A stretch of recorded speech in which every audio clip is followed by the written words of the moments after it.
dreams in the mist. These dreams go on when I close my eyes. Every second of the night I live another life. These dreams that sleep when it's cold outside. Every moment I'm awake, the further I'm away. Is it cloak and dagger? Could it be spring or fall? I walk without a cut through a stained glass wall. Weaker in my eyesight, a candle in my grip, and words that have no form are falling from my lips. These dreams go on when I close my eyes. Every second of the night I live another life. Let's go surfing now, everybody's learning how. Come on a safari with me. Come on a safari with me. Early in the morning we'll be starting out. Some honeys will be coming along. We're loading up our woody with our boards inside and heading out singing our song. Come on baby, wait and see. Yes, I'm gonna take you surfing with me. Come on along, surf baby, wait and see. Yeah, I'm gonna take you surfing with me. Let's go surfing now, everybody's learning how. Come on a safari with me. Come on a safari. Huntington and Malibu, they're shooting the pier. In Rincon, they're walking the nose. We're going on safari to the islands this year, so if you're coming, get ready to go. Come on baby, wait and see. Yes, I'm gonna take you surfing with me. Come on surf baby, wait and see. Yeah, I'm gonna take you surfing with me. Let's go surfing now, everybody's learning how. Come on a safari with me. Come on a safari.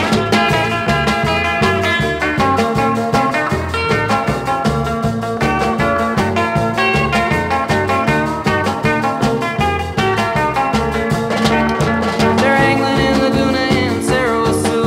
They're kicking out in Doheny too. I tell you, surfing's been a while, it's getting bigger every day, from Hawaii to the shores of Peru. Come on, baby, wait and see. Yes, I'm gonna take you surfing with me. Come along, yes, baby, wait and see. Yes, I'm gonna take you surfing with me. Let's go surfing now, everybody's learning how. Come on a safari with me. Come on a safari with me. Yeah, me. With me. Yeah, me.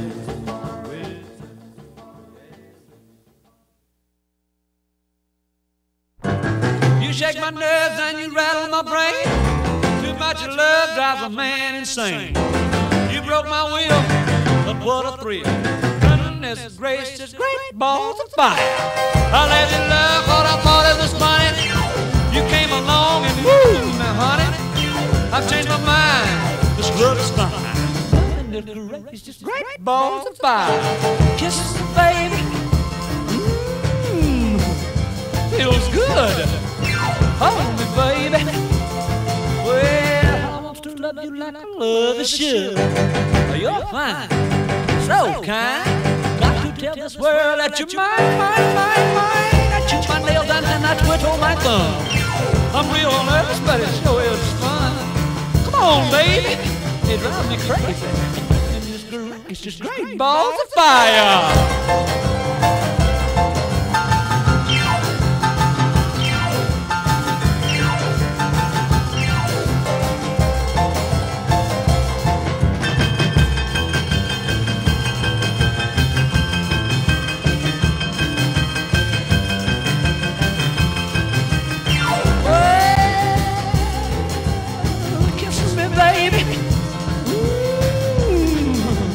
Feels good. Hold me, baby. Well, I want to love you like I love you should. You're fine, so kind. Got to tell this world that you're mine, mine, mine, mine. That you my nails and I twiddle my thumb. Real nervous, but it sure is fun. Come on, baby. drive crazy. Goodness gracious, great balls of fire.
My story, it's sad but true. It's about a girl that I once knew. She took my love, then ran around with every single guy in town. Hey, hey, whoa.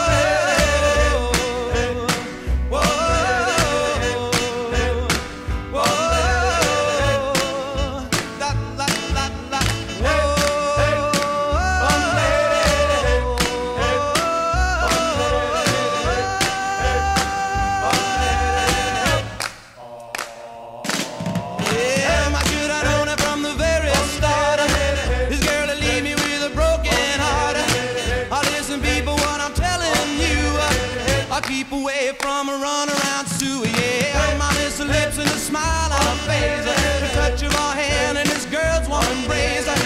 So if you don't wanna cry like I do, I'll keep away from a runaround Sue. Whoa.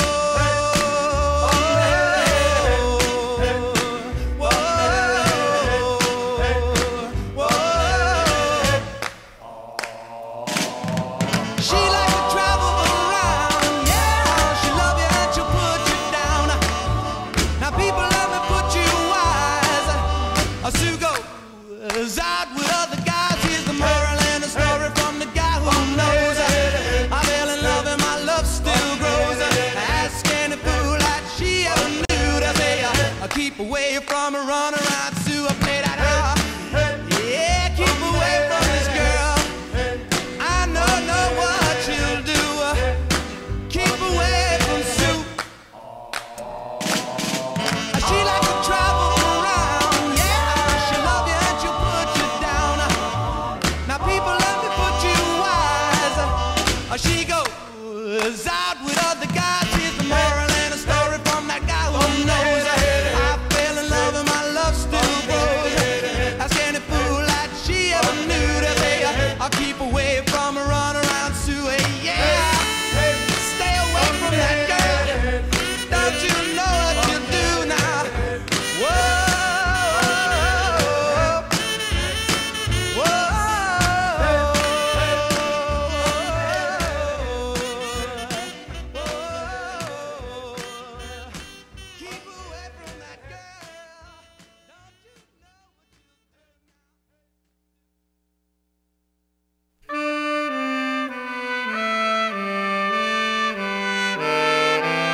she may be weary.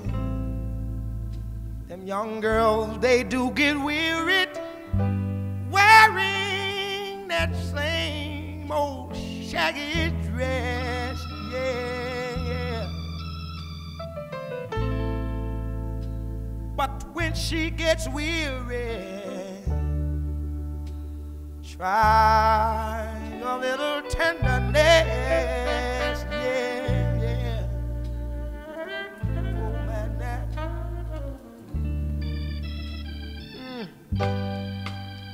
You know she's waiting, just anticipating for things that she'll never, never, never, never possess. Yeah, yeah. But while she's there waiting, and without them, try a little tenderness. That's all you gotta do.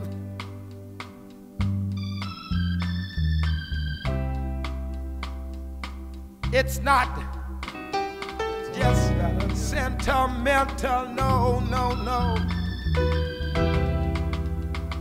She has not her grief and care, yeah, yeah, yeah. But the soft words, they are spoke so gentle, yeah. It makes it easier to bear. Yeah. You won't regret it, no, no. Young girls, they don't forget it. Love is their home, happiness, yeah. But it's all so easy. All you gotta do is try.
ready, set, go, man, go. I got a gal that I love, so I'm ready.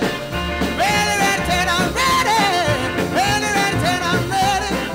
Ready, ready, set, I'm ready, ready, ready to rock and roll. Going to the corner, pick up my sweetie pie. She's my rock and roll baby, she's the apple of my eye. I'm ready.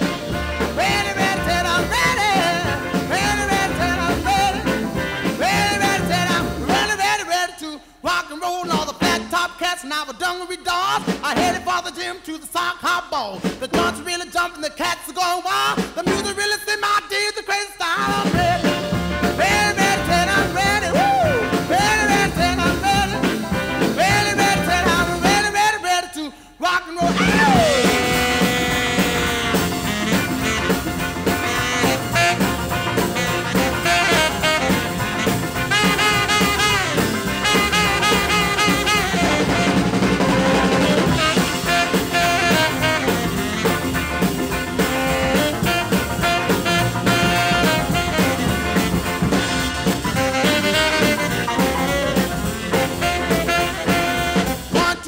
Pick up my sweetie pie, she's the rock and roll baby, she's the apple of my eye. I'm ready, ready, ready, I'm ready, ready, ready, I'm ready, ready, ready, I'm ready, ready, ready to rock and roll. All the flat top cats and our dungaree dogs are headed for the gym to the sock hop ball. The joints are really jumping, the cats are going wild. The music really set my deeds, the crazy style. I'm ready, ready, ready, I'm ready, ready, ready, I'm ready, ready, ready, I'm rock and roll, gonna kick off my shoes, roll up my faded jeans, got my rock and roll, baby, pour on the steam. I shuffle to the left, I shuffle to the right, gonna rock and roll till the early, early night. I'm ready, ready, ready, I'm ready, ready, ready, I'm ready, ready, ready, I'm ready, ready, ready to rock and roll.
Dream, dream, dream, dream, dream, dream.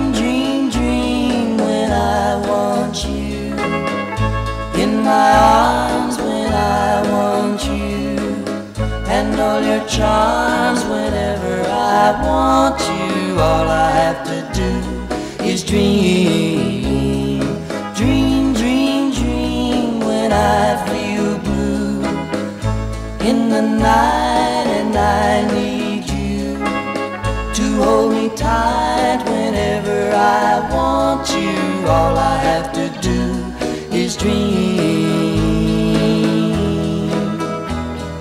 I can make you mine, taste your lips of wine anytime, night or day. Only trouble is, gee whiz, I'm dreaming my life away.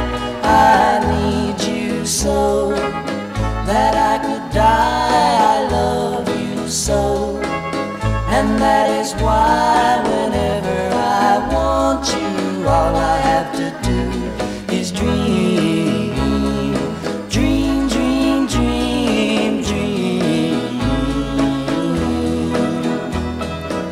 I can make you mine, taste your lips of wine anytime, night or day. Only trouble is, gee whiz, I'm dreaming my life away. I need you so that I could die. I love you so, and that is why whenever I want you, all I have to do is dream, dream, dream, dream, dream, dream, dream, dream, dream, dream, dream, dream, dream.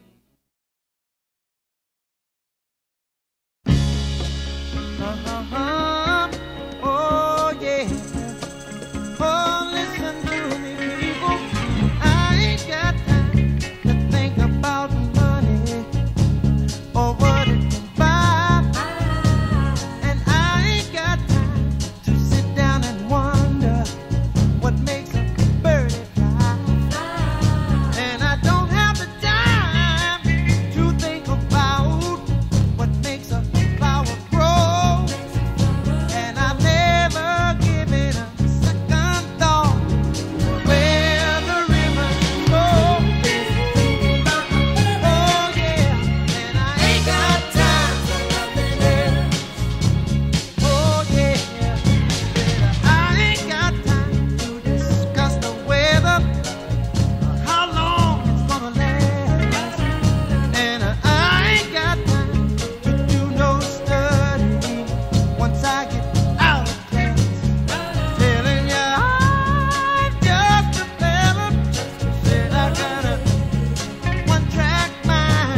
time we have a quarrel, it almost breaks my heart, 'cause I'm so afraid that we will have to part. Each night I ask the stars up above, why must I be a teenager in love? One day I feel so happy, the next day I feel so sad. I guess I'll learn to take the good with the bad, 'cause each night I ask the stars up above, why must I be a teenager in love? I cried a tear for nobody but you. I'll be a lonely one if you should say we're through. Well, if you want to make me cry, that won't be so hard to do. If you should say goodbye, I'll still go on loving you.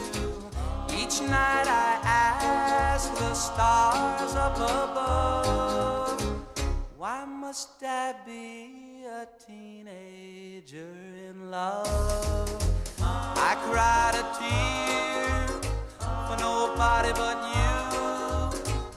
I'll be a lonely one if you should say we're through. Well, if you want to make me cry, that won't be so hard to do. And if you should say goodbye, I'll still go on loving you.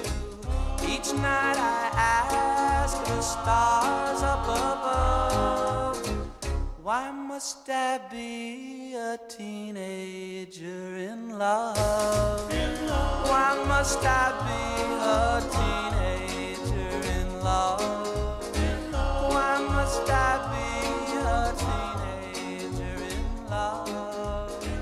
Why must I be a teenager? I took my troubles down to Madame Ruth. You know that gypsy with the gold cap tooth? She's got a pad on 34th and Vine, selling little bottles of love potion number 9. I told her that I was a flop with chicks. I've been this way since 1956. She looked at my palm and she made a magic sign. She said, what you need is love potion number 9. She bent down and turned around and gave me a wink. She said, I'm gonna mix it up right here in the sink. It smelled like turpentine and looked like India ink. I held my nose, I closed my eyes, I took a drink. I didn't know it was a day or night. I started kissing everything in sight. But when I kissed the cop at 34th and Vine, he broke my little bottle of love potion number 9.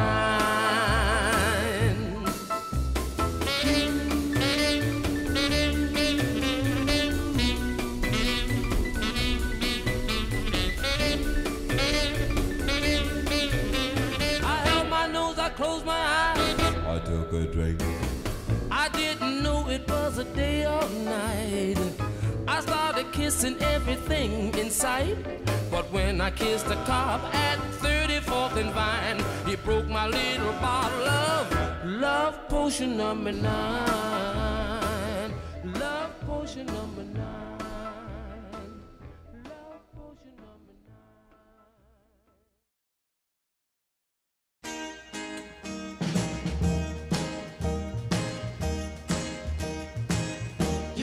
Smile so bright, you know you could have been a candle. I'm holding you so tight, you know you could have been a handle. The way you swept me off my feet, you know you could have been a broom. The way you smell so sweet, you know you could have been some perfume. Well, you could have been anything that you wanted to, and I can tell the way you do the things you do.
coaches long.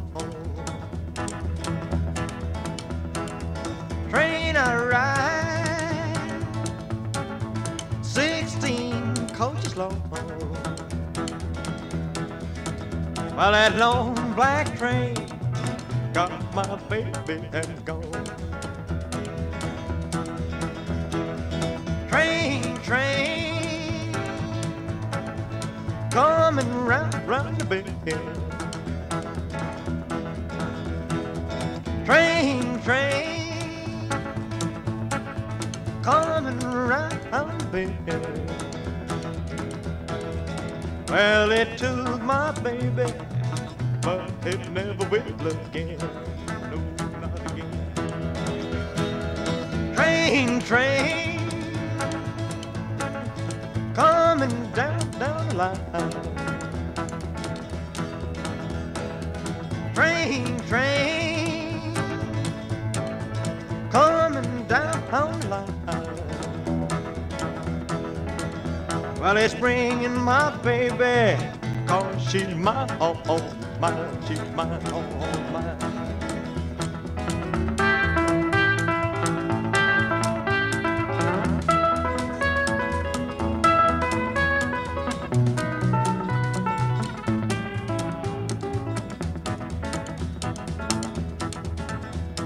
Train,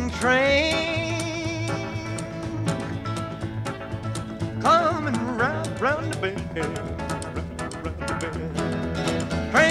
Train, coming round the bend, round the bend. Well, it took my baby, but it never will again, never will again.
Till we tear the house down. Come on and twist, yeah, baby, twist. Ooh, yeah, just like this. Come on this and do the twist.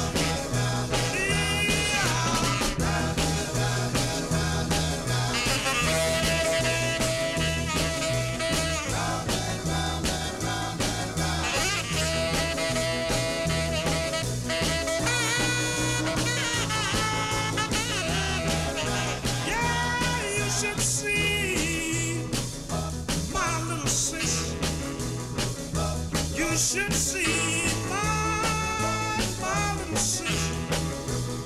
She really knows how to rock. She knows how to twist.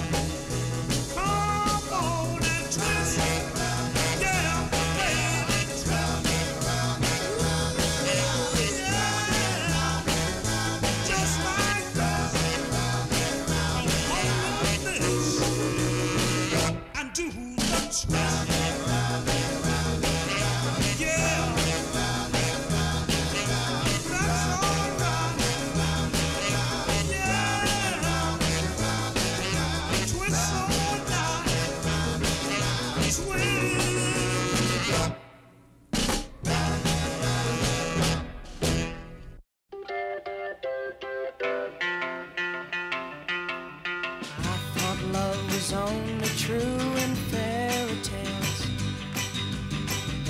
for someone else, but not for me.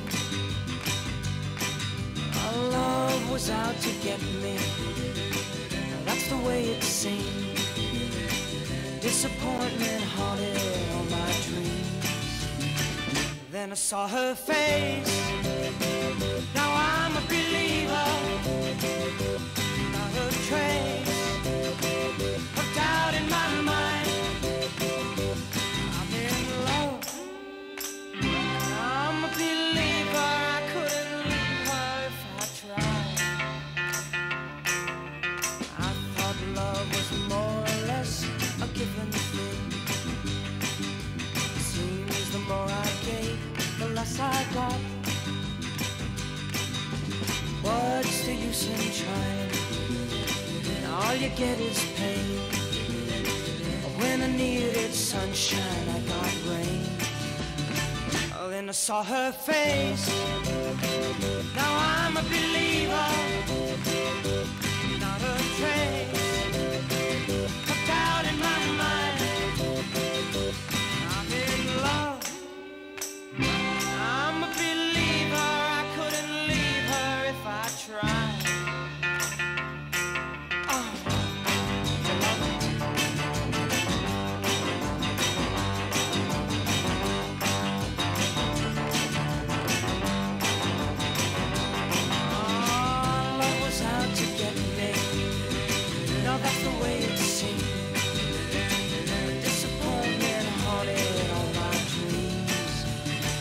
Then I saw her face. Now I'm a believer. Not a trace of doubt in my mind. I'm in love. I'm a believer. I couldn't leave her if I tried. Yes, I saw her face. Now I'm a believer. Not a trace of doubt in my mind. Said I'm a believer, yeah, yeah, yeah, yeah, yeah, yeah. Said I'm a believer, yeah, I'm a believer. I'm a believer,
Welcome you guys till the July 2018 private webinar. Again, I want to thank you guys. Before we get started, I want to thank you guys for being members of our Single Plan Academy. You know, these webinars are set up for you guys as members, you know, the silver and gold members. And I know you guys, that was a new thing we kicked off a few months ago with having all access now, being a member of the Academy, and I think it's working really well. But again, I want to thank you guys for being members, and welcome to tonight's webinar.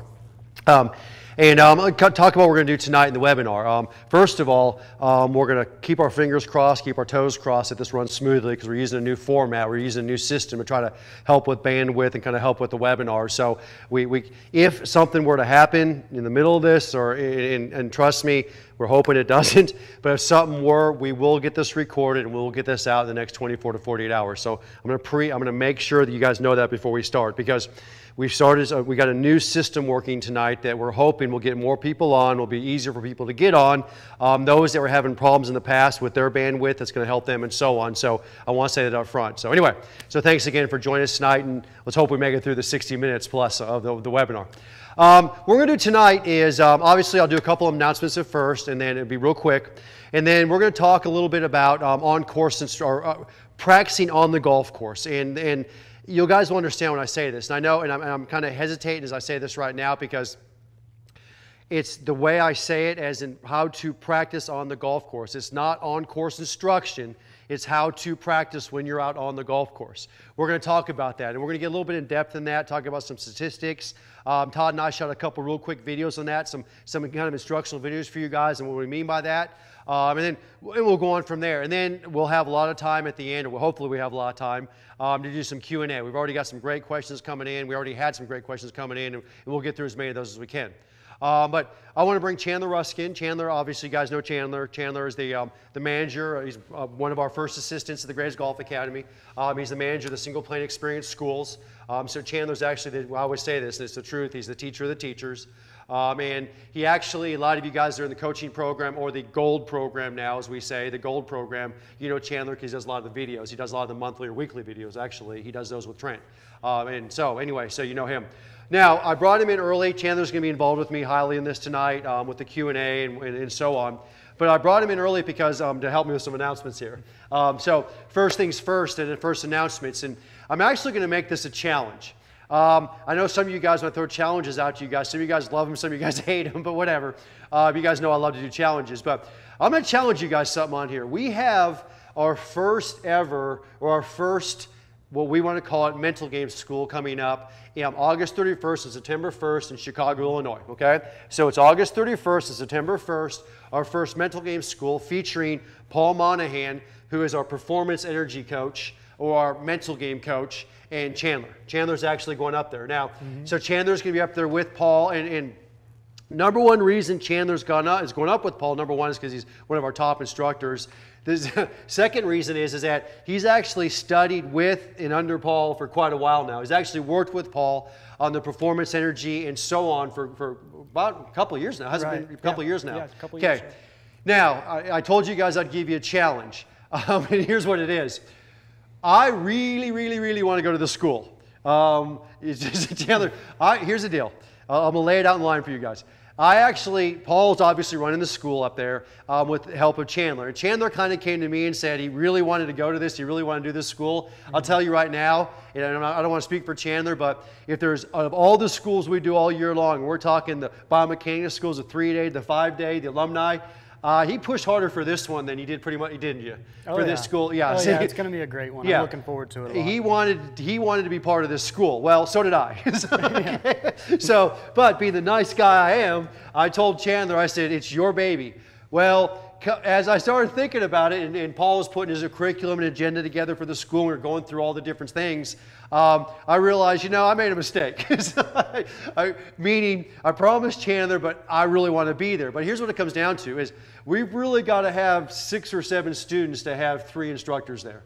Right now, I think we have 4. We have 4. So here's the challenge, guys. Here's the challenge number 1. The challenge is to get students there because I want to go. And I will be there. If I get 2 more students to the school, I will be there with Chandler and Paul doing this. And I've actually studied with Paul now for about a year. And I'm going to tell you right now, guys, number 1, it's not only game-changing information, it's life-changing information.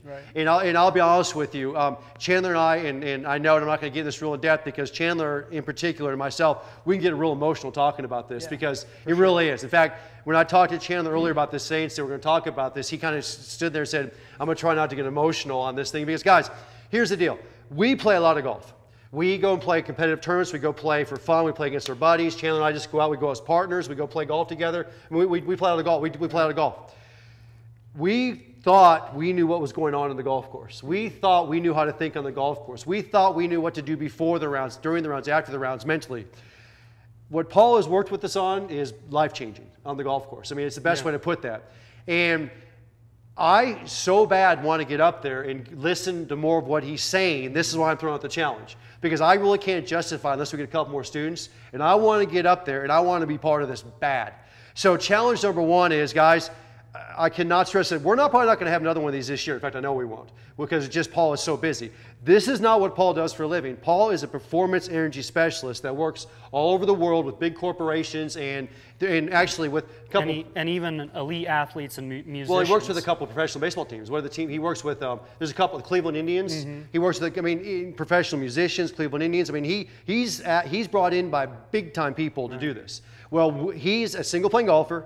He's an alumni of ours. He's taught. You guys know he writes those articles for us in the newsletters. Right. He's unbelievable. And he's been to. We've had our alumni camps for the past 2 years, and we've brought him in to our alumni camps down in Florida to be a part of those and to kind of add another layer to that curriculum, because most of those guys who have been to those alumni camps have been through the instruction and all of that, but we wanted to add another layer to that. And we know how important the mental game is in the game of golf. If we're thinking well, that allows us to feel good about ourselves, which allows us to perform well. And so bringing him into even those and doing little different strategies and situations and different things allowed them students to kind of open their eyes and see things in a little bit different perspective in a more positive way whenever they go out. Well, I'll give you a real quick example. And again, this is not what tonight's about, but I wanted to bring this up, and this is probably going to be at the end of our announcements, or we're close to it. But he literally gives you what's called an assessment, score assessment, right? Okay, and scope assessment. Excuse me, scope assessment. Yep. Sorry, scope assessment. Yeah,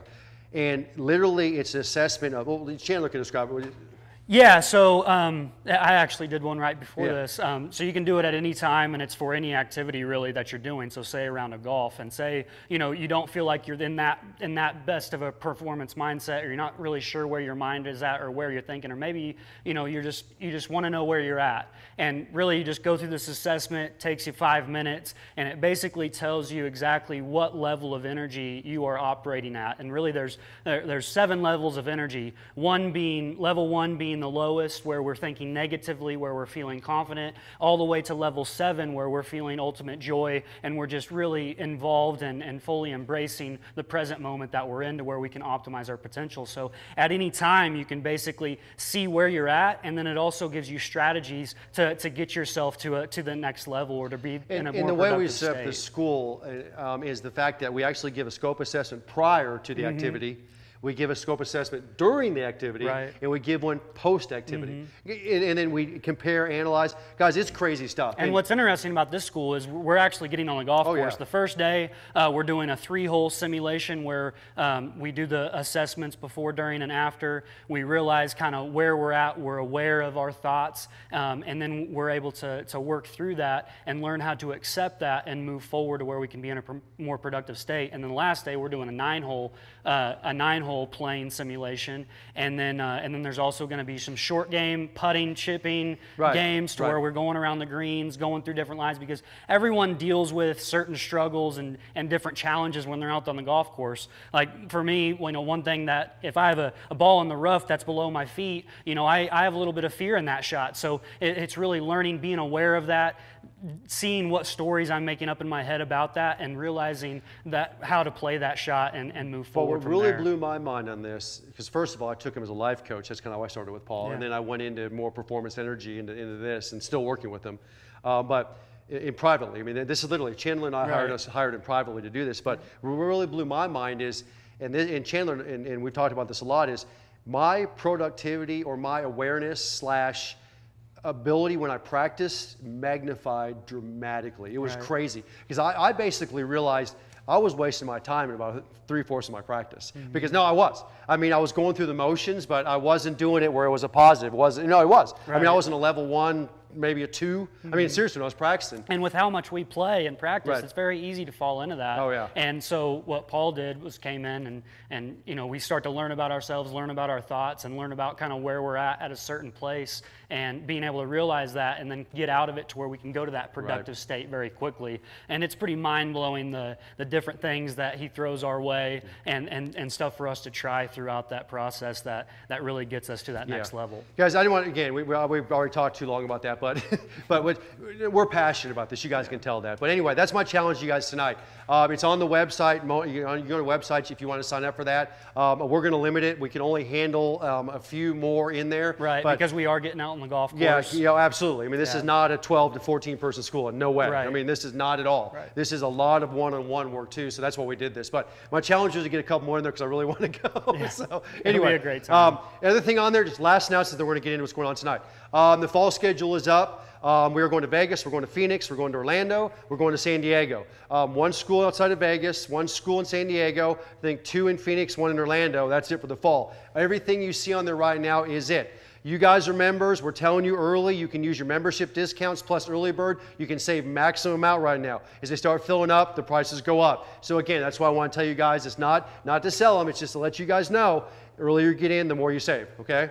Let's talk about tonight. Let's go into the topics tonight. So first things first, we actually, it's kind of the same topic we just talked about a second ago. This time of year, we know a lot of golfers get on the golf course. We get in the golf course. We do a lot of work on the golf course.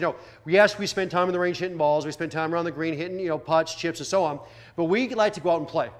And here's the interesting thing. I will tell you guys right now that 90% of the time I'm on the golf course playing, I'm not playing for a score. I'm actually on the golf course practicing. In fact, it's probably over 90%. I would say it's probably well over 9 out of 10 times. Right. And what I mean by that, I'm not talking about going out on a Saturday morning at 10 o'clock with a group of 4 guys sitting out there. But no, I'm talking about after work at 5:30 at night, jumping on the back 9 and playing 5 or 6 holes. Or, I get off work early at 4 o'clock and I jump out there and play 9 holes, on the front 9, on a Wednesday night. Right. When you have some room out there on the golf course when it's not busy. Absolutely. Like today, for example, at 2 o'clock today, I knew I had this tonight. I wanted to jump out of the office. I went and played the back 9 in about an hour and 15 minutes, and I went and practiced on the golf course. Well, the whole thing about this is that when we take our students out there, and Chandler and I discuss this a lot, when we take our students out on the golf course, we watch them actively we actively play on the golf course, and we realize that it's pretty mind-boggling how little they know how to practice on the course. They literally think it's almost robotic going out there hitting these golf shots, and they don't know literally how to practice on the course. So we're not talking on-course instruction. We're talking how do you go out there and make yourself a better golfer by practicing on the golf course, okay? And the first things first, even before we even discuss kind of the topics of practicing the golf course is every time we go play, number one, every time we go play around the golf, anytime, and I'm not talking practicing out there, but anytime we go play, we keep statistics. Right. Every time. Guys, so, and this is part of it because this leads into practicing on the course, okay? So every time we go play, we're pulling this out. And guys, this is what you're seeing on TV. And you guys who watched the Open this weekend, you guys watched every pro pull this out of their back pocket in between each hole. Okay? You watch them pull this out. They flip it open. The guys that play in the Ryder Cups, there's a red, white, and blue. They have a lot of pride in those, okay? Yeah, they pull Patrick them open. Reed still uses and so does Jordan. Yeah, so, exactly. So they pull it out, and typically what they'll have in here is they'll have a yardage guide for the course, okay? On one side. The other side, they'll have a green map, which is pretty intense. And in the middle, they have their stats. So they actually have a little sheets in here that they'll mark down. And this is what they're doing. It's amazing how many guys don't realize this, but when they're walking from the green to the next tee, and they're walking up there, and they're doing this, they're marking, did I hit a fairway? Did I hit a green? How many putts did I have? What side of the hole did I miss it on? How far was that drive? Boom, they seal it up, they put it in their pocket. They're not keeping score. That's what the caddies do. That's what the scorekeepers do. They're marking down their stats, okay? You guys, and I know Chandler can do this because I know I do. When I played the mini tours for 5 years, I kept every stat sheet I ever had. I've got shoe boxes full of them. And Chandler's going, he did it in college. I was the same way in college because we played at the same tournaments every year, so you would always pull out. Like my freshman or my senior year, I was pulling out my freshman yardage book that I had 4 years ago. We kept those. But these stats that we keep are also a guide on where to focus your practice, okay? And this is what we've done. And all the gold members know this. The gold members out there, and hopefully you've used this, we've actually encouraged you guys to keep stats and submit them to us, and we will actually get back to you and say, focus on this, focus on that. And I'm going to show you guys something real quick here. I'm going to show you guys, and we're going to put an overhead up here, okay? We got the overhead, guys? Okay. I'm going to show you guys this little overhead here.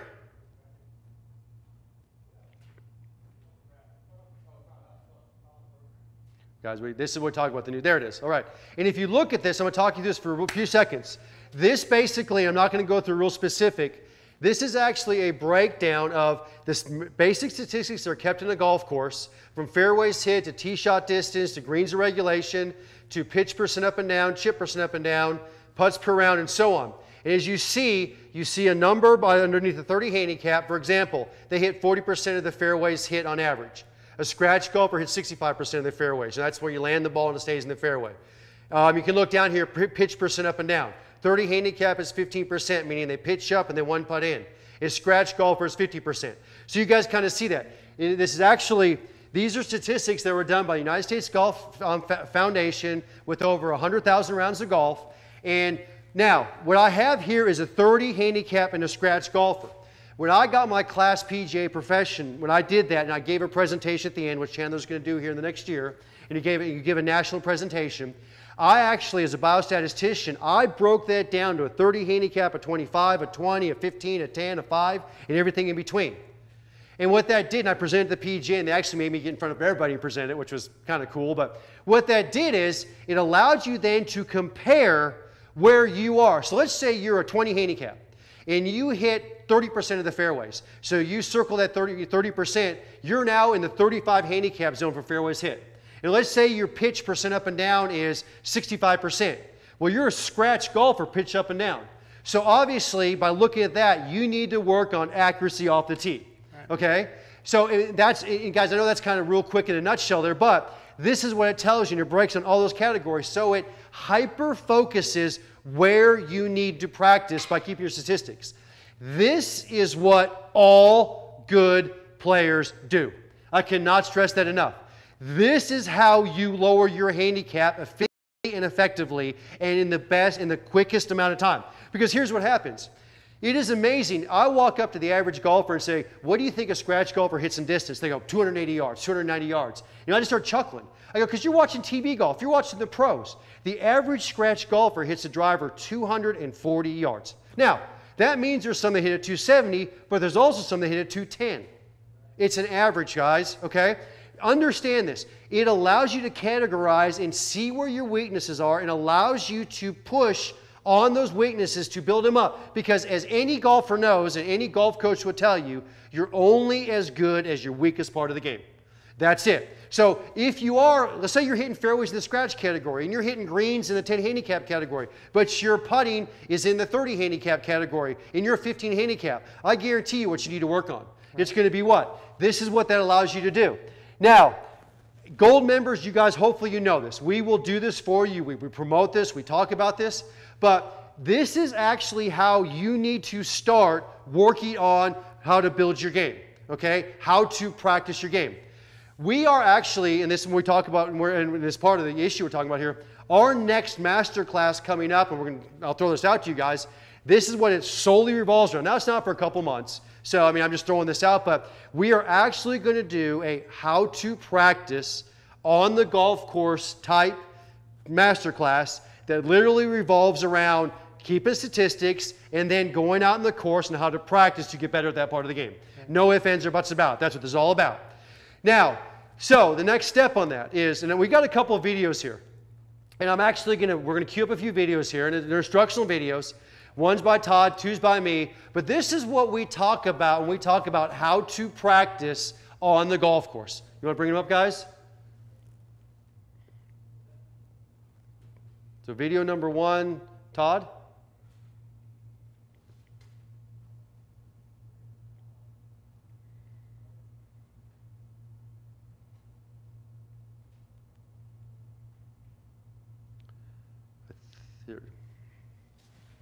Chandler, hello everybody. I'm out here on the golf course today, and what I'm going to do is normally you would notice I would take you over to the driving range and we'd work on your golf swing and build your swing mechanics, but that's not what this is all about. This is about going to the golf course and practicing while you're on the golf course. So what happens when you're on the golf course? First of all, there's obviously some things you can do on the golf course that you simply can't do on the driving range. One of those things is you can practice the variety of shots that occur when you play. So what do I do when I'm on the golf course? Obviously, it's very situational. For example, right now I'm standing on the tee and I'm looking at a couple bunkers both right and left.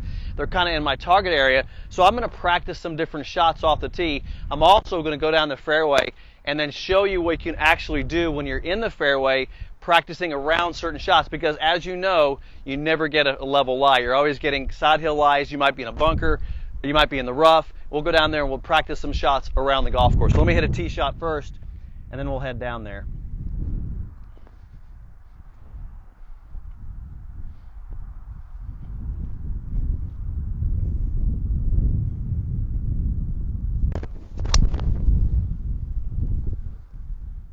All right, so the beautiful thing about being on the golf course when you come out here to practice, Obviously, hit my tee shot pretty decent here. I'm in the fairway. I got a decent lie. I got a few extra golf balls in my pocket. But here's the thing. I'm going to hit this shot. Typical shot, little uphill slope, 155 yards into the flag. I'll hit this shot really quickly. But then let's go around and look at the possible situations that my ball could have gone into, either in the fairway or in the bunker. So let me hit this shot first.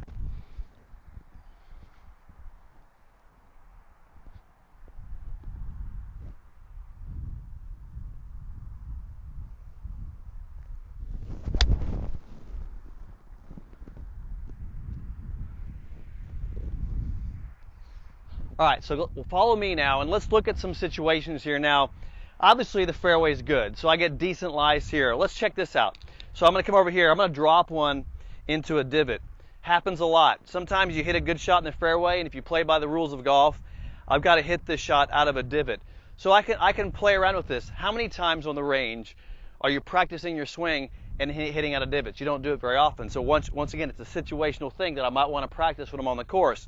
Now, on this shot, I'm 150 yards, now I just moved up a few yards, I'm 150 yards, I'm into the wind. This is a little different situation here. I'm going to hit the 7-iron again, and what I'm going to do is I'm going to narrow my stance just a little bit, and that allows me to get a little bit of angle of approach on this. I'm going to choke down on the club a little bit, and this ball, by the way, because it's sitting down, it's going to come out a little bit lower and into this wind. So, once again, practicing out of a divot from the fairway here. And you can see it's a much different shot, kind of squirted off to the right there. Tough shot there from the divot. Now follow me up here.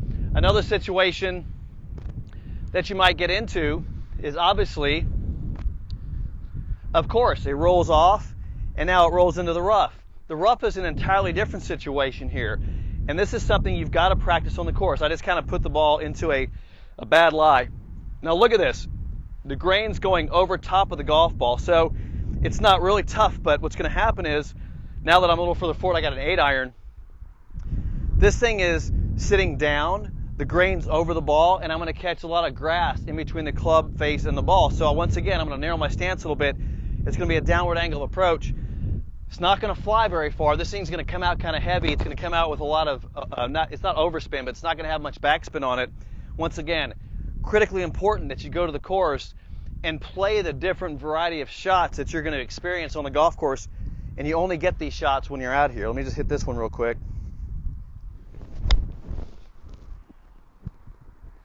That one came out pretty fast. Decent shot there. Once again, here's the thing about the golf course, and I'll send you guys back to the studio. You've got, when you're on the course, you get situations. Good lies, bad lies, in the rough, in the bunkers, situations. These are the things you practice when you're on the course. I'll send it back to the studio. All right, so you kind of saw there, Todd talked a lot about a long game there and how to practice, on the golf course, a long game. I have a couple more videos for you here. Mine aren't quite as long here, but in fact, both of these I did this afternoon. I shot them earlier, but I went out and practiced this afternoon and did both of these games. When I go out there and do a lot of when I'm on the course, I'm practicing on the golf course, I actually will do just what Todd did there. Sometimes if it's a lot of rough on the golf course, I'm hitting out of the rough. I may pull a ball off the edge of the fairway, throw it in the rough and play out of the rough. But I also will spend time around the green. Because as you know, you can have a chipping green there, you can have a pitching green in your golf course, but you never get the games or the flies you get on those greens like you do on the golf course. It's always different. And the first one I want to talk to you guys about is the 20, 30, 40. We're going to play this video for you real quick. Okay, got it queued up, guys? All right, I want to talk.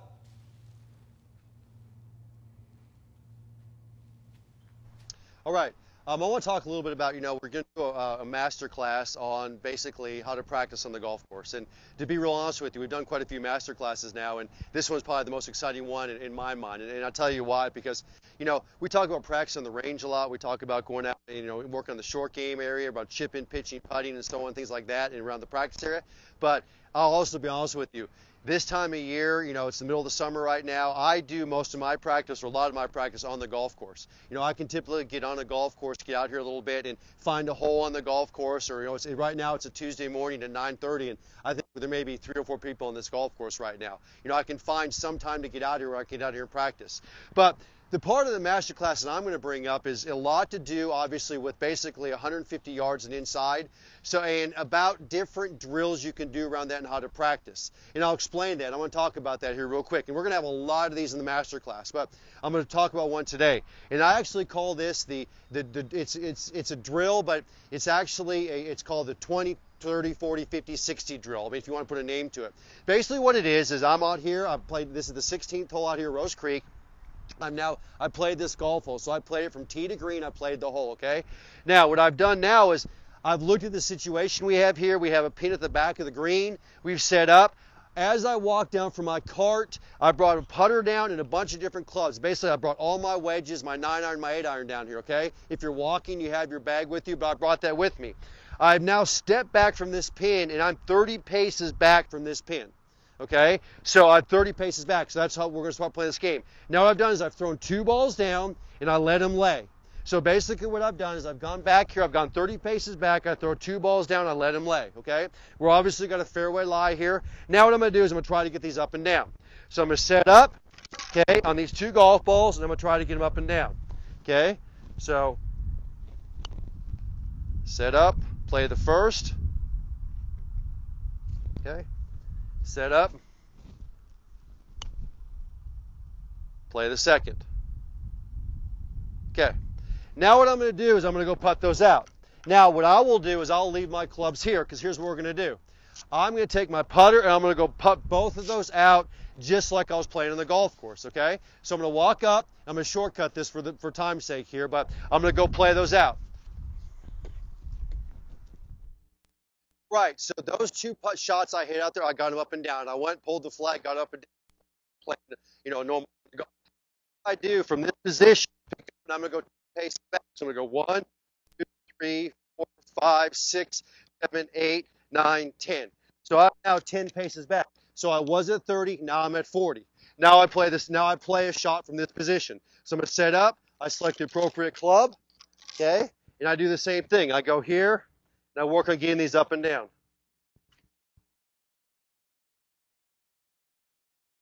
Okay.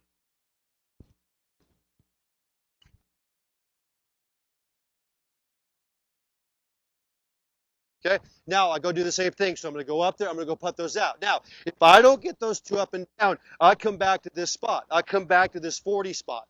That's why I call it a 20, 30, 40, 50-yard game. Obviously, this one we had to start at 30. We went back to 40 paces or 40 yards. The whole point of this is what it comes down to, is you can get lucky in one shot, maybe get up and down.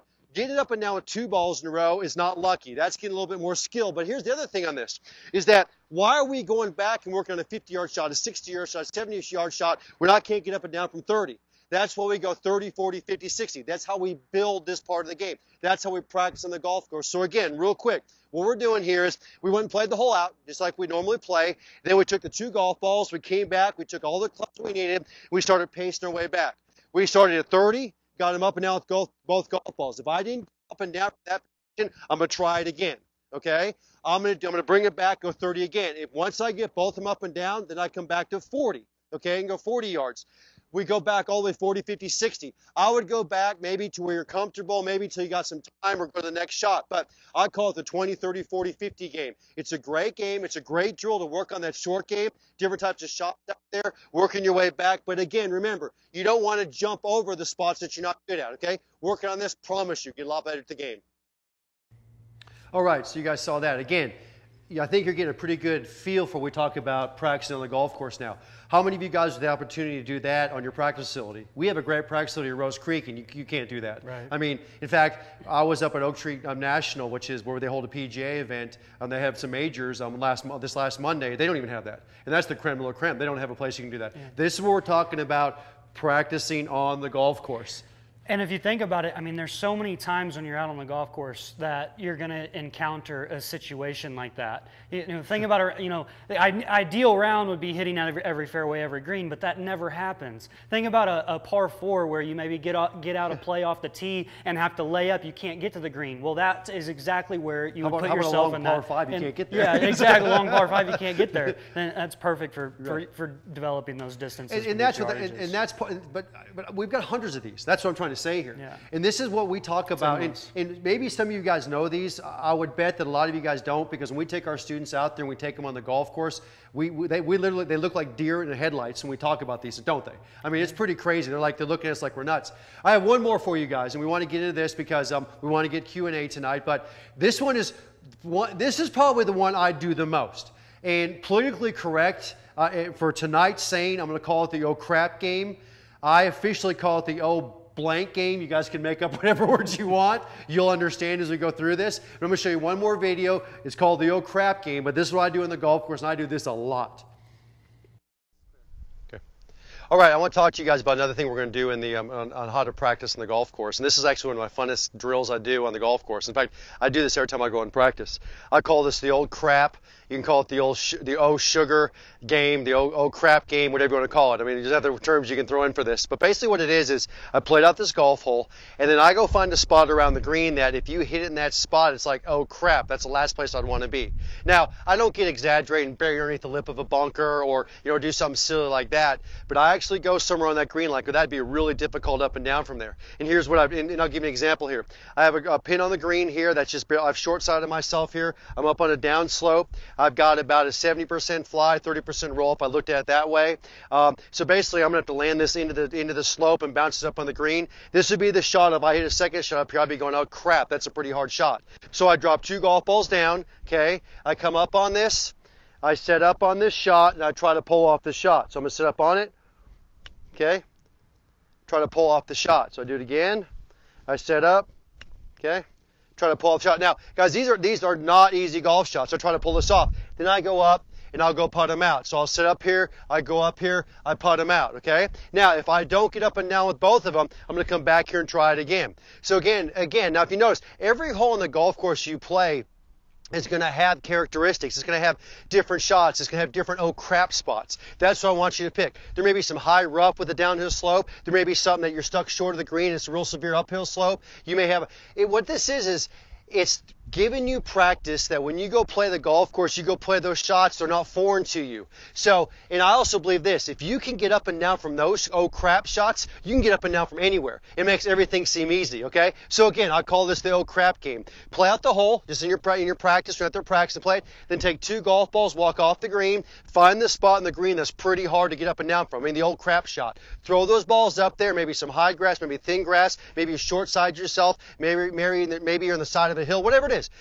Use those, try to get up and down 2 balls. Once you get up and down with both golf balls, go on to the next hole or pick them up and go to a different spot, okay? But that's why I do a lot of practice. And I usually do that for about 9 holes. That gives me 9 different shots I get to work on around the green. Again, the reason you do this, it sets you up that when you go play and you're playing in competitive, you're playing for a score or whatever, those shots aren't so foreign. It's amazing to me how many guys get up there, have a side hill lie around the green. It's like they've never had it before. If you practice them, you'll become good at them. So again, play the old crap game.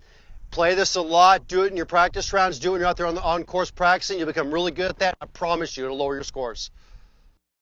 All right, and the guys are kind of chuckling at me in here because they want me to remind you guys of this about my shorts that I was wearing. You guys don't see me in shorts. I practice in shorts.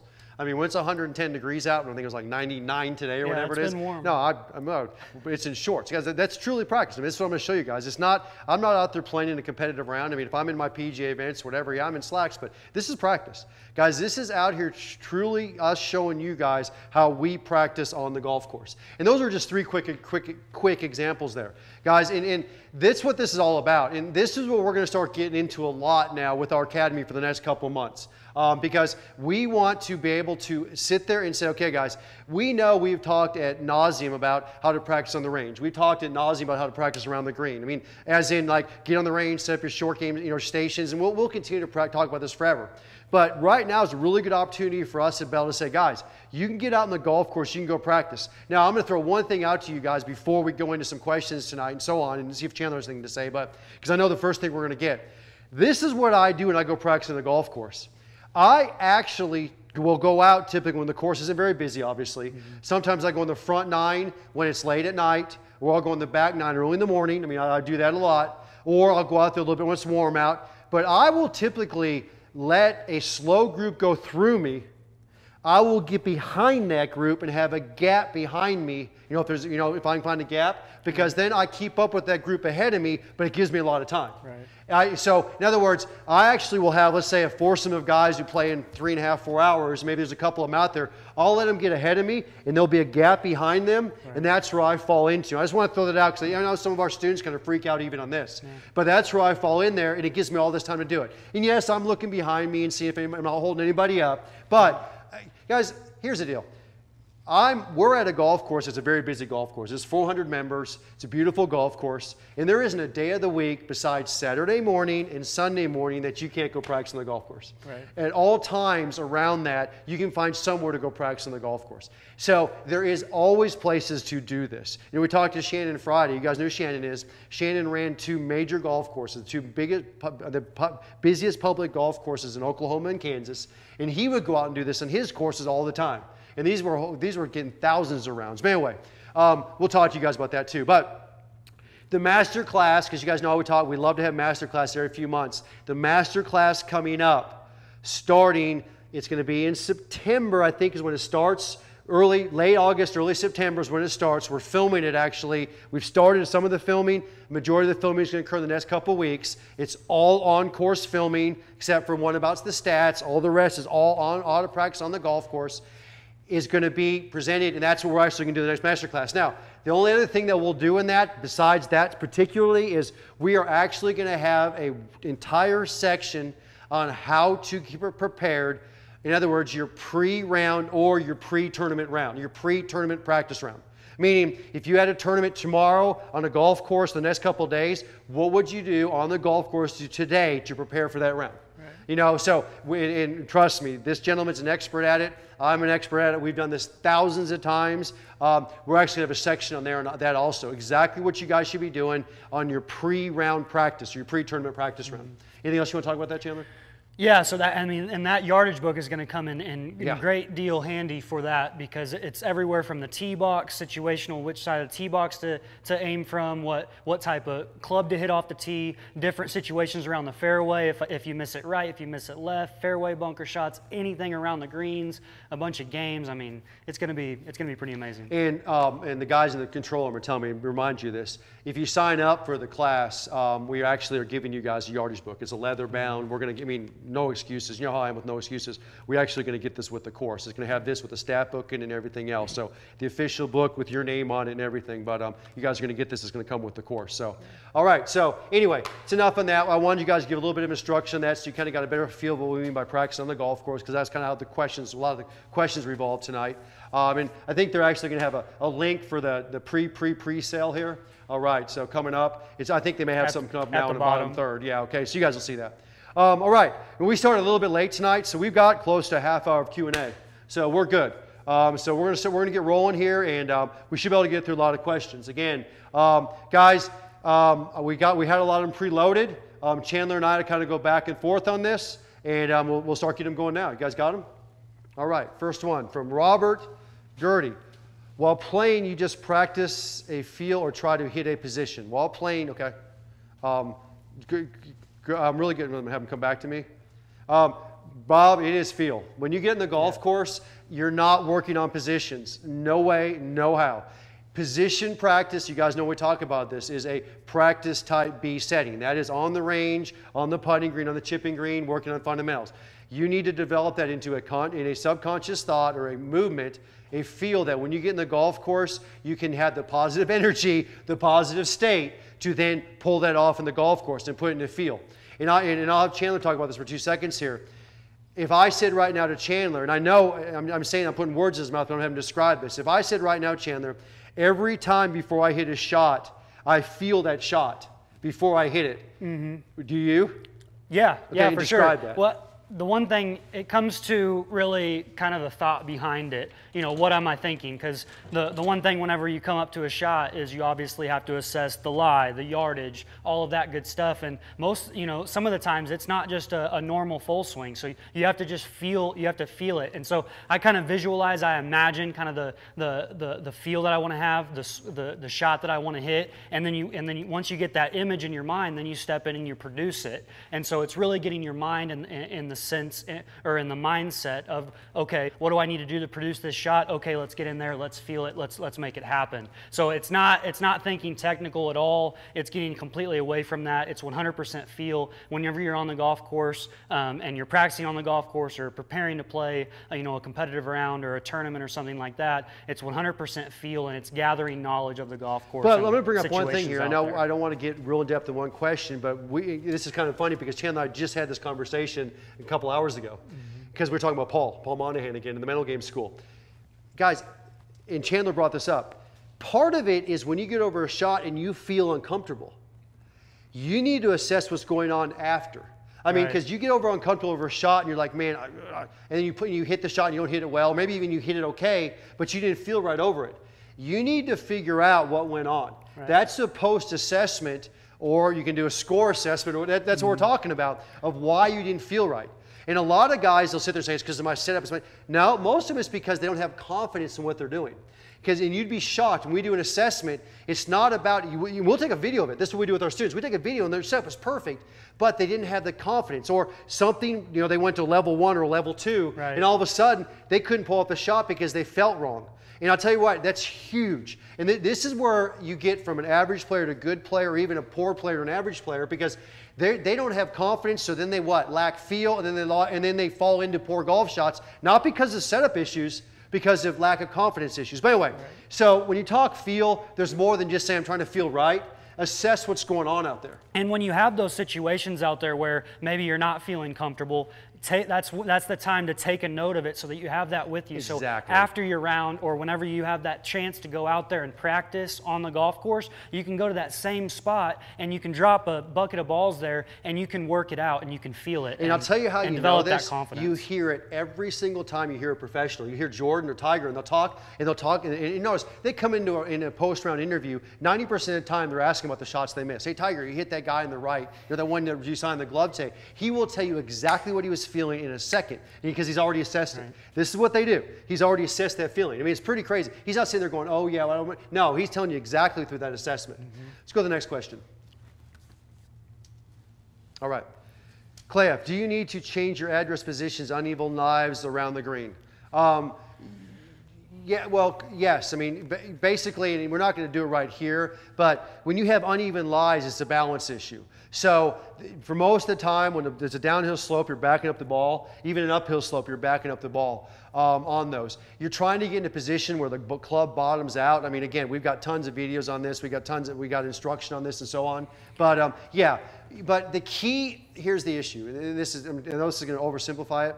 The key when you have uphill, downhill lies or side hill lies is to get balanced. Right. You have to get balanced. And remember, it's a balanced position at the top of the swing or a balanced position in the back of the chip. It's not balanced when you're set up. We can all balance when we set up, and all of a sudden you go to the top of the swing and you fell down the hill. It's the balanced position at the top. So you've got to get balanced, so when you take the club back, you're still in a balanced position. That's the key. And yes, the ball position, most of the time will back up slightly, but guys, we covered it extensively, and actually this master class coming up, we're going to talk about that, but it's not about the fundamentals. It's about how to practice on the golf course, a little bit more than that, but we're going to talk more about that. Let's go to the next question.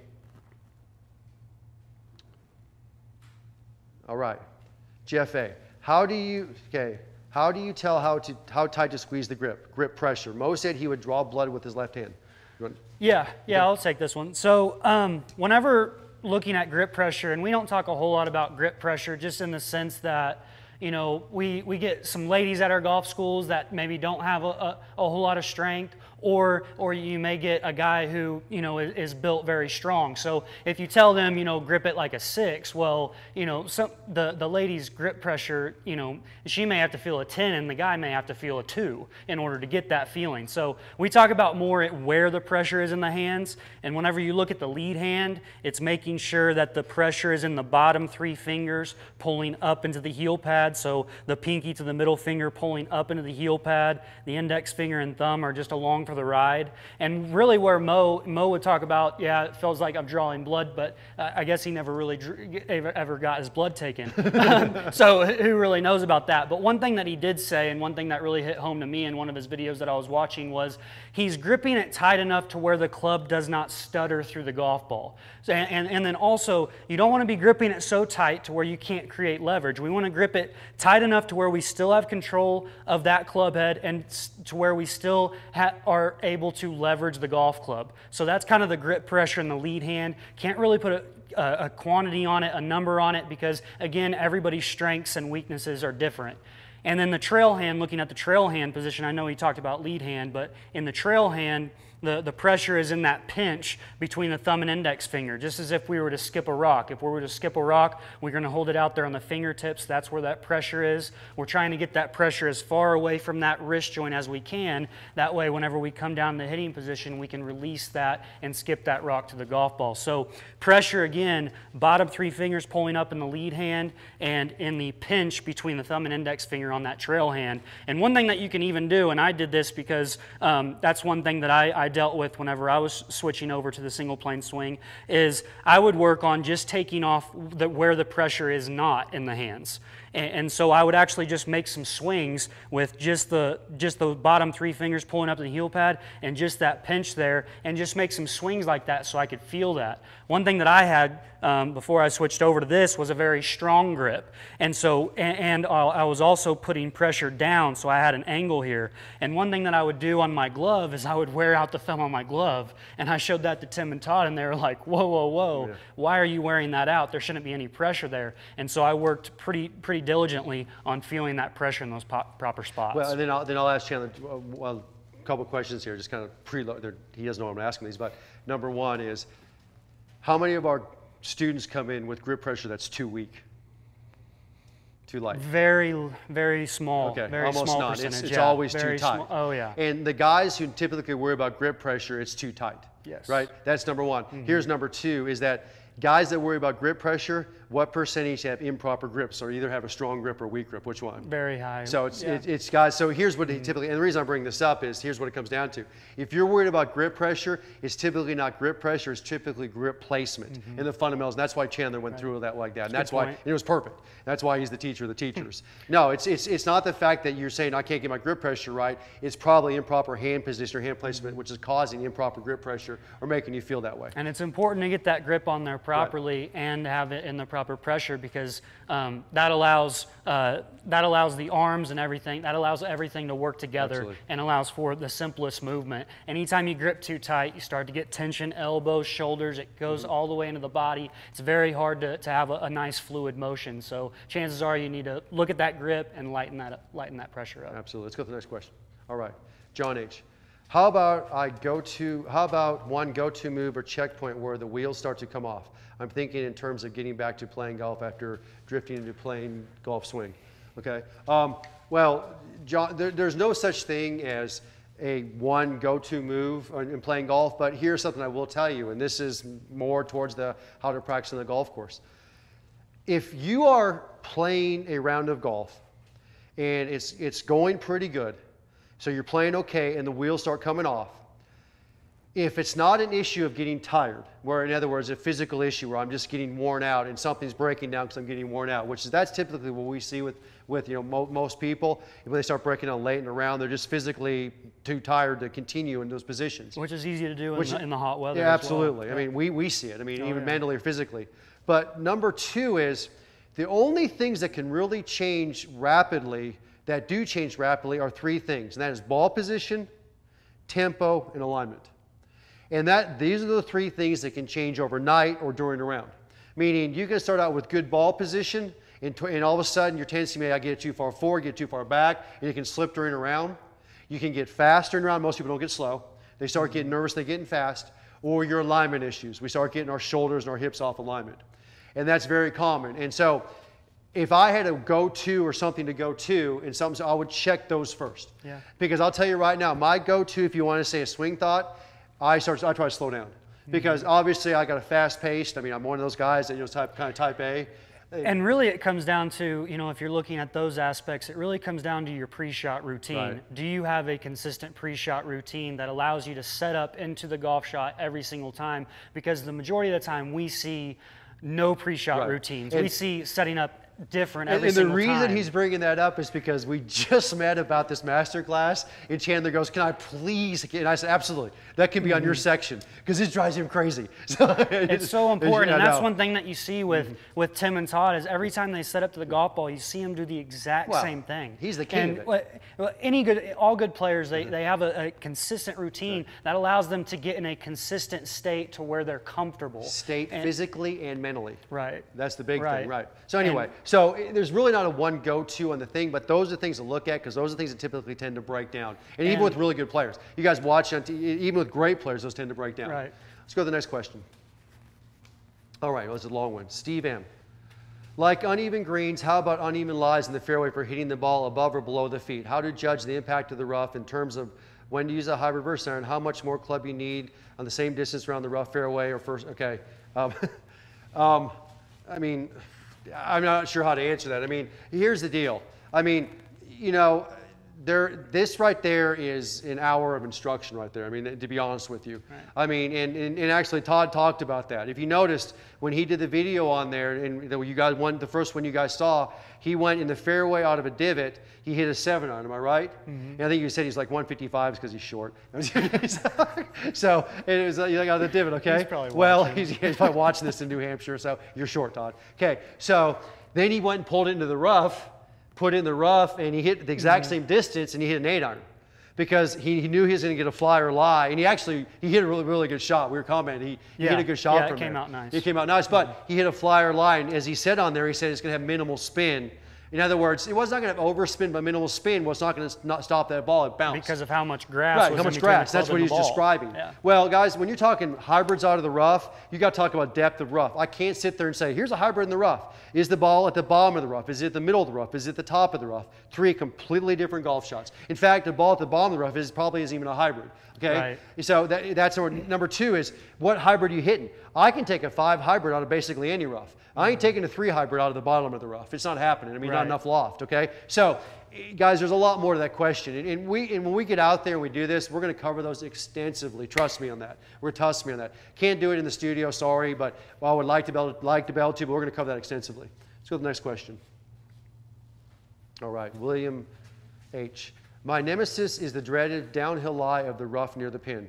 Happens when you hit long on the back pin placements. How do you hit this shot and how do you practice on the course? Okay, again, guys, we'll have a Q&A out on the golf course sometime when we do, but this is hard because you guys are preloaded. You saw what I did. I know it was kind of odd with the camera there, but if you hit past a pin, so I'm going to try to give you guys a picture here. You hit past a pin, it rolls up past the slope, and it goes on a downhill lie. So it was actually that third video I showed you guys. The key is on that is typically a pretty lofted club, because if you don't, you're just going to bury it into the hill. So it's a sand wedge or a lob wedge. Backing up in your stance and bouncing it into the hill and bouncing it up. So you're throwing it into the hill on the downslope and bouncing it up. And if you guys want a perfect example of this, I remember VJ Singh in the PGA Championship hit that exact shot. He's going for a pin in the back. He did the exact shot, and he came up there and he hit it in a hop twice in the rough, rolled up on the green, passed it about 10 feet. He missed the putt coming back. Well, when they interviewed him after the round, and he lost by a shot. They interviewed him after the round. He said his quote was, it was a 3-hopper, not a 2-hopper. That's exactly what he said. In other words, he was trying to hop it 3 times in that rough, short of the green, and then roll it up on the green. It's the only way to stop it. So you have a severe downhill slope going into a green, okay, and even there's some bank on that green, you're trying to hop it in that hill short. And that's why hopefully you have some fringe enough that you can stop it. Guys, and Chandler knows this, when I go out and practice, Chandler, how much do I practice that shot?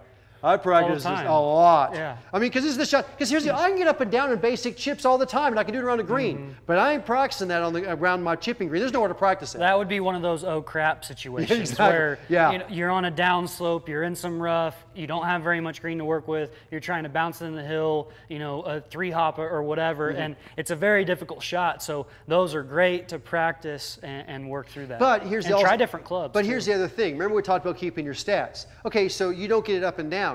Well, you write a comment on there of the shot you just hit. It was a downhill slope. I hit it long, so you can go practice those oh crap shots next time. It amazes me how many times a guy won't get this up and down 3 or 4 times around, and he never practices it. Well, don't expect to get that up and down. I don't care how good your short game is, unless you go practice that. So that's what that's all about. Let's go to the next question. All right, Bill S. In this practicing on the course, I do it 2 ways. I will play 2 balls off the tee, and then I have to play the worst of the 2. Or I score each hole by point value, 1 point for hitting the fairway, 1 point for green, 1 point for par, 2 points for birdie, and so on, okay? Okay. Well, I guess you're trying to find, Bill, number 1, point system on the golf course is cool. I think it's a really cool deal, but it's really not practicing the golf course. It's just another way to keep a score. I mean, maybe you're trying to do it by stats or something. That's just a way to keep score. But the first part of that was really cool because we're going to talk a lot about this in the master class. Again, it's too long to explain, but one of Mo's favorite games he played was called 2-ball worst ball. And he talked to me and Todd about this a lot. Mo would go out and play by himself a lot. He loved to go out and run around the golf course and practice. In fact, we pretty much believe Mo played 36 to 54 holes a day most of his life when he could actually, and he walked those. And he played 2-ball worst ball. And what that was, is he'd hit 2 balls off a tee. He'd go to the worst shot. He would then go to the worst shot, put them both down in that worst shot, play up from there. He would then go to the worst shot, play 2 balls from there. He would then go to the worst shot, play 2 balls from there. And he would not be complete until he holed both shots. So if he had a 10-foot putt, he had to make both balls for the hole to be over. And then he add up his score. And Mo actually said one time that he played 18 holes of golf, 1 under, 2-ball worst ball, and he said it was the best round of golf he ever played. And if you guys ever go do that, you're going to realize that is scary good. I mean, 2-ball worst ball, because you all of a sudden get one down the fairway or one in the first cut of rough in a tough hole. You go to the second ball, you immediately get nervous. It's like, holy crap. No, it is. I better top that one. No, it's like I just hit a great shot, and now I got to do it again. Yeah. And like I said in that one video, doing it once is luck, guys. I mean, or it's somewhat skill. Doing it twice, it's showing you know what you're doing. Yeah. So, but anyway. And perfect example is you may have a 150-yard shot with a tucked pin behind a bunker. You may hit that first one to 5-10 feet, and then you're stuck with that second one. That second one may bury in the lip of the bunker. You may not catch it that both great. Balls into and that then you bunker. got to bring both balls to that buried lie and try to get them up and down. So if you look at it, it's pretty impressive. And I actually play this game a lot. I love this game. I love this game. I do this, and it never fails. I can get through 4 or 5 holes usually, sometimes even 1 under, and then there's a hole that the wheels come off. No, you know what I'm talking about. It's like, geez. No, it is. It happens every time. And you get more and more respect for Mo. And you can just miss that second one just a little bit, and it kicks down into some place where you don't want to be, and then you're stuck with a very difficult up and down or something. All right, let's go to the next question. All right. Jeff K. I played a golf course where huge greens, somewhere over 10,000 square feet. Wow, those are big. I'm not putting well, I know it. But should I be making some accommodations on the tracking sheets? Yeah, Jeff, I definitely would. In fact, if you, on those tracking sheets, and again, we're going to talk a lot more about this. I mean, I know it sounds like a broken record, but there is places for notes on this. And if you have a 100-foot putt on a green, and you 3-putt it, mark that down, because you're not going to walk off there going, man, I putted that terrible. The whole world, I mean, 90% of golfers would probably 3-putt from there. I mean, and we're talking, you saw it on the Open this last week, folks, okay? Even the best players in the world. Now, you're 3-putting from 20, 25 feet, 30 feet, we got some issues. Right. But if you got massive greens, and here's the other issue on this. When I take notes of mine, and I'm missing 10-footers, 15-footers, or maybe 5-footers, I'm marking down what's the left to right or right to left I missed. When I think I should make this putt, because it's amazing how I get done that round and I go, I just missed 6 putts inside 10 feet and they were all left to right. Well, why am I working on right to lefters in the practice then? You know what I'm saying? I mean, this is crazy. So I actually marked that down too. And actually Shannon Friday was the one that really started pushing me in that, because we were playing a round together in the Lake of the Ozarks. We got done the round. We played very well together, and he looked at me and he goes, Tim, do you know the only putts you missed today were all left to righters? And I was like, wow. And he was right. And honestly, I would never have thought that. I was just like, whoa. And he goes, every putt you miss is left to right. I was like, wow. So, and that's a good point to be specific whenever you take those notes. Don't just say, oh, I need to work on rough shots. Right. You know, think about, okay, I need to work on with the ball sitting up, with the ball sitting down. Be specific on that, and on putting, you know, where are your weaknesses, right to left, left to right, downhill, uphill, being specific on that. Let's go to the next question. All right, Bill, how do you set up and judge how far you grip down in the clubs when you're hitting out of fairway bunkers? Seems to be a delicate balance between hitting too much sand and hitting not enough sand, too much sand. Yeah, well, first of all, when you get out of a fairway bunker, we do want to get in there and we want to take one extra club, typically 1 or 2 extra clubs. Now, let me back up a half step because Chandler will stop me in this one. You want to take a club to make sure you get over the lip. Right. Okay, because if you can't get over the lip, it's invalid. But if we can get over the lip, we want to take 1 to 2 extra clubs. So if normally I was going to hit a 7-iron, I want to take a 6-iron or maybe a 5 hybrid. Okay, if I can still go over the lip. That's number 1. Number 2 is we choke down about an inch. Okay, so it's choking down like you'd hit a hard punch shot, not a chip, or shot underneath a tree, or you're taking half a club off. That's kind of what we talk about. You know, guys, when you do wedge charting with us, we talk about choking down about an inch. Right. We choke down about an inch. The reason you choke down about an inch is you're trying to catch that ball thin. You're trying to catch the ball first, then sand if you catch sand at all. If you catch sand first, okay, you're going to catch it heavy, it's going to come out, but it's not going to go very far. If you catch too much top of the ball, typically you thin into the lip. Now, so that's the next thing. The third point is we back it up slightly in our stance to help, and I'm talking slightly, to catch ball first. And then the last thing is we don't laterally slide. Because if you laterally slide or if you shift ahead of it, you're going to fat it. So, I mean, you're going to come through it. It's all about stability in the lower body. And I mean, stability. I'm laughing about this because it's the topics we bring up, and Chandler knows where I'm going with this one. We were talking about on course, about how to practice in the golf course, and Chandler, I'm not going to lie on this. We said, Chandler said he loved this. He goes, I know when I'm hitting a good, I drop 10 balls in a bunker and I hit like out of a 150-yard shot. Oh, yeah. And Todd showed you that video. Chandler drops 5 balls in those bunkers in that right and second one when he warms up in that golf course just to make sure he's not sliding through the shot, don't you, Chandler? And what's interesting about it is I played a tournament at Rose Creek whenever I was in high school, and I always have that bunker in my mind because I hit it left into that bunker, and I had a great lie. I was looking forward to it. Really what happened was I got ahead of myself. I thought I was going to hit a great shot, and I ended up hitting way behind it, fatted it in the next bunker in front of me. And so I'm like, okay, if I can get in this bunker and I can hit 10 good shots out of it, hitting that ball crisp, then I can build that confidence there. Getting out of a bunker on course, I mean, getting on the course and practicing, if you guys catch all those appropriately, you've held your leverage, you've led with your hands, you've hit the proper part of the golf ball, you're not laterally sliding. Think about that. That's crazy. I mean, how many of those do we deal with in the range and you can't figure out if you're doing it or not? In a second, you know in a bunker. Yeah. So. And how many of you have we worked on at schools or through the Gold membership? Yeah. You know, stability in the lower body, keeping the trail leg braced, keeping the lead leg braced, as opposed to shifting. Because anytime that happens, it's very hard to get that club impacting the same spot. Yeah. Let's go to the next question. All right. Glenn S. When I practice in the course, I practice the mental game a lot. Even practicing, I fear shots I have had little success with in the past and repeat these results. How do I get past the negative images? Yeah, okay. This is a good one. I'll tell you how. You hit that shot again and again and again and again and again and again so you build a positive image. I mean, and learn to love that shot. Right. And what Mo said was fascinating, and he said this. He goes, two things he said to me all the time. Let every shot teach you something, and love every shot you hit. Remember we talked about that, because here's the deal. When you get out there and you can't hit this shot, it's because you've got an image of, I can't play this shot. Right. Well, what happens if I sat there and I dropped a shag bag there? You're going to pull some off. You're going to pull some off. You're going to change the image. You're going to change the perception.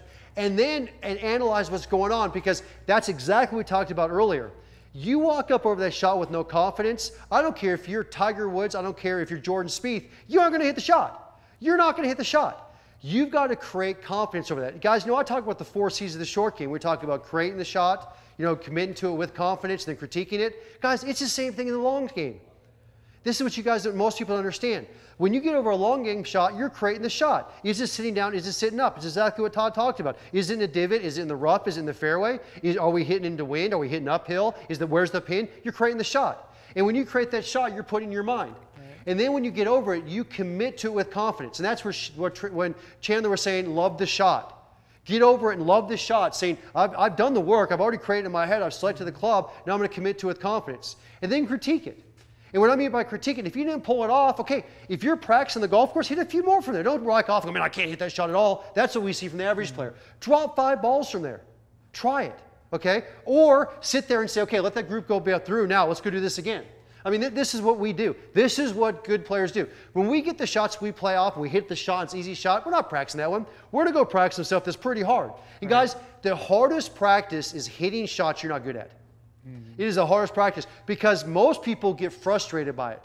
We're trying to get better by it. That's the key here.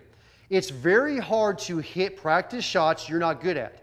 It is. People practice all the time. It's why you sit in a putting green and you watch guys practice right to lefters all day. Because all righties are good at that. But nobody practices left to righters. So, because you don't make many of them. That's what you got to do. And it's so interesting, and Todd related to this in the first video, is, you know, whenever you're practicing on the driving range or on the putting green, you know, when you're on the driving range, you always have a perfect lie. When you're on the putting, you know, whenever you're chipping around the green, you may be always chipping from the fringe or chipping from the fairway. You know, one thing that we're not practicing is we're not practicing those shots that may cause us fear or may cause us doubt whenever we get on the golf course. And that's the biggest thing that we're trying to relay to y'all is whenever you go play, we're not seeing a big distinction between whenever you play for score and whenever you're just maybe playing, you know, for fun by yourself. There's a big distinction between practicing on the golf course, which allows you to prepare for those rounds where you're preparing for, where you're playing for your score. 100%. Let's go to the next question. All right. VJM, how do you practice a new course a day before you play a tournament?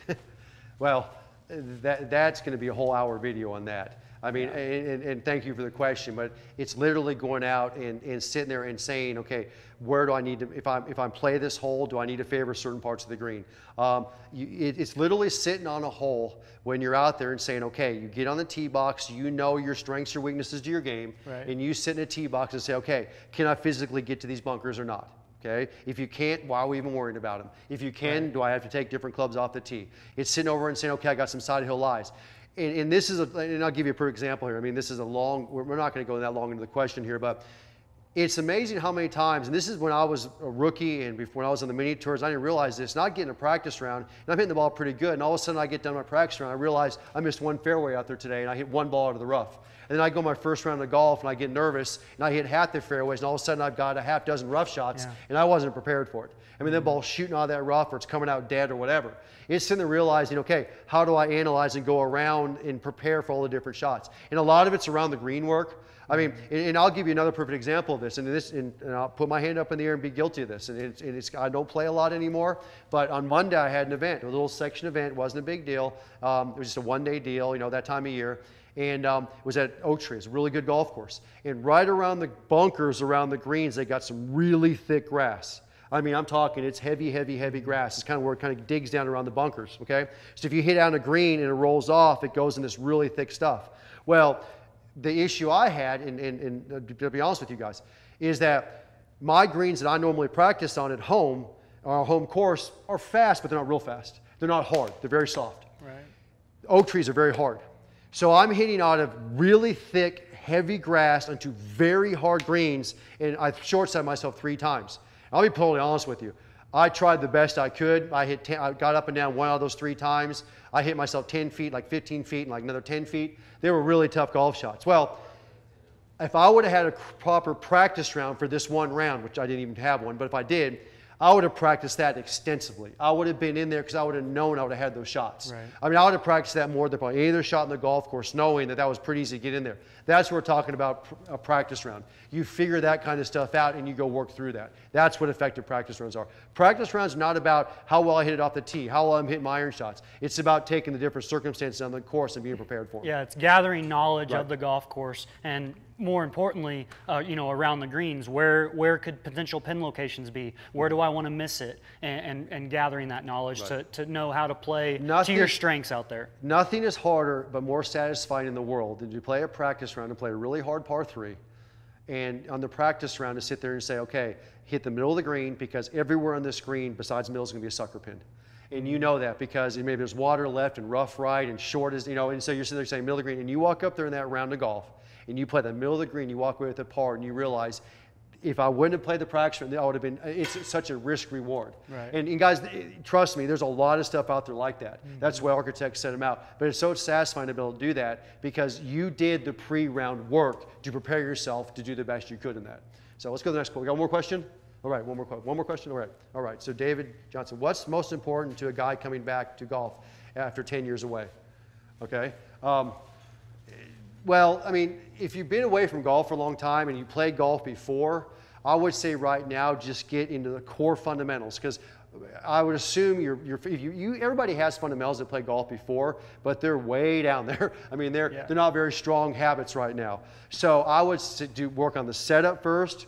Work on the grip 1, setup 2, put them both together. We basically put them together, but you're doing grip work, setup work, then start working the backswing and so on. But and the big thing there is getting feedback so that whenever you're practicing, whenever you're maybe putting or chipping or working on your full swing, that you're getting in the right positions, and we're happy to help you with any of that to get you back up to speed. Get some eyes on it. What do you do? Obviously you're a member. That's great. Get some eyes on it so that you're not going anywhere off path at all. Get in there. Let us get some eyes on that. We'll show you how putting helps the chipping, how putting helps the full swing, so that you literally can go out there and do, because a lot of guys that are off for a long time, even physically, they can't practice a whole lot in a row. So we'll show you how the short game can help the long game. We'll do all that with you. And the more you work on that technique and get those core fundamentals correct, the faster that you'll develop the feel, and then that feel will take you right back out of the golf course to where you can play. Are we good, guys? All right. Well, I know we went a little bit long tonight, but we also started a little late, and I wanted to get to as many questions as we could. Guys, I appreciate you being here tonight. We do have, again, this is a very early bird special for that master class. This is what we do for you guys and the members. We want to make sure that you guys get in there first, because remember these master classes, number one is we do have early bird specials, but we do it by capacity. Once we hit certain levels, the prices start going up. It's just the way we do all our stuff in here. So we obviously always offer it to you guys first. We promise you that, and we always do that. But anyway, remember my challenge in the mental game school? I want to go. So I will be there. If I can get 2 more students to that school, I promise you I will. I really do want to go. And I'll make a guarantee on this. Guys, you go to this mental game school and you walk up to me after this school and you go and say, I didn't get anything out of this school, I'll give you a 3-day school. I mean, we'll do it in a heartbeat. Yes. Now, you know why? Because you're going to go there for 1 hour and say, I wish I'd done this 10 years ago. No, I'm not kidding you on this. It is awesome. It is unbelievably awesome. This is the most exciting thing we have going on this year. It's a real game changer, and to be honest with you, we have several alumni that are already currently working with Paul now that they saw him at the alumni camp. Yeah, so we got a lot of guys that already work with Paul. But anyway, get in that if you can. We got the fall schedule going on, and then let us know what we can do for you guys. We'll thank you guys for joining us tonight, and we'll see you guys next month.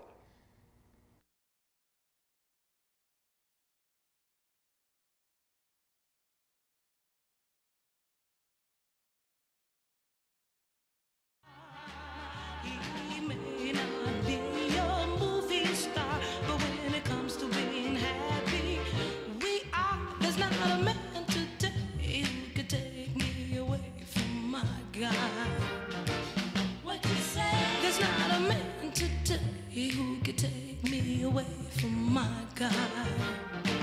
Tell me more. There's not a man today who could take me away from my God. What's that? There's not a man today who could take me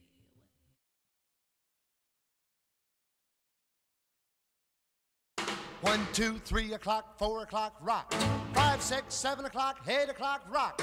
9, 10, 11 o'clock, 12 o'clock, rock. We're gonna rock around the clock tonight. Put your glad rags on, join me home. We'll have some fun when the clock strikes 1. We're gonna rock around the clock tonight. We're gonna rock, rock, rock till broad daylight. We're gonna rock around the clock tonight. When the clock strikes 2, 3, and 4, if the band slows down, we'll yell for more. We're gonna rock around the clock tonight. We're gonna rock, rock, rock till broad daylight. We're gonna rock around the clock tonight.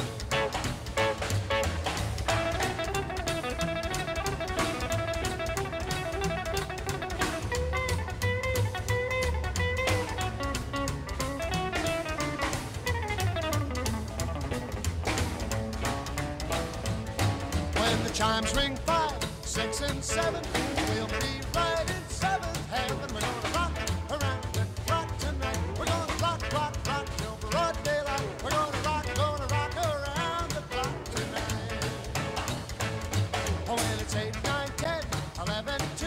I'll be going strong, and so will you. We're gonna rock around the clock tonight. We're gonna rock, rock, rock till broad daylight. We're gonna rock around the clock tonight.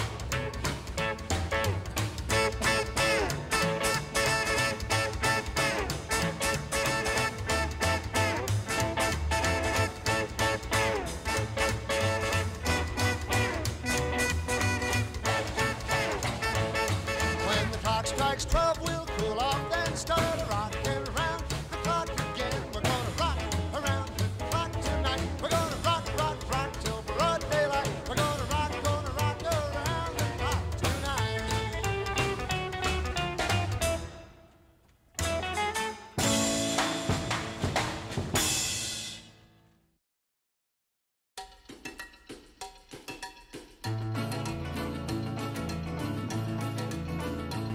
Hello, Mary Lou. Goodbye, heart, sweet Mary Lou. I'm so in love with you. I do, Mary Lou. We never part. So hello, Mary Lou. Goodbye, heart. You passed me by one sunny day, flashed those big brown eyes my way, and ooh, I wanted you forevermore. Now I'm not one that gets around, swear my feet stuck to the ground, and though I never did meet you before, I said hello, Mary Lou. Goodbye, heart, sweet Mary Lou. I'm so in love with you. I knew, Mary Lou, we never part. So hello, Mary Lou. Goodbye, heart.